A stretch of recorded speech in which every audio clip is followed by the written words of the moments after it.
அன்பார்ந்தவர்களே, நல்லது நடக்கும் என்று நம்புவோருக்கு ஜாதகமும் ஜோதிடமும் ஒருபோதும் தேவையில்லை.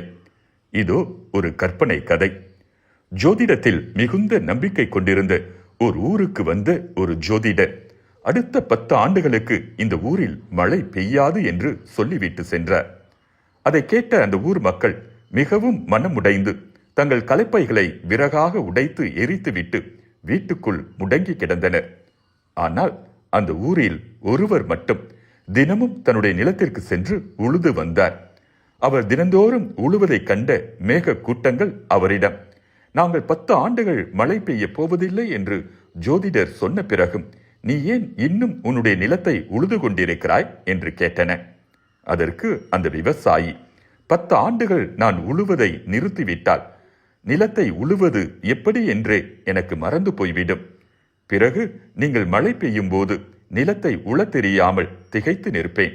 எனவே தான் தொடர்ந்து உழுது வருகிறேன் என்று பதில் சொன்னார்.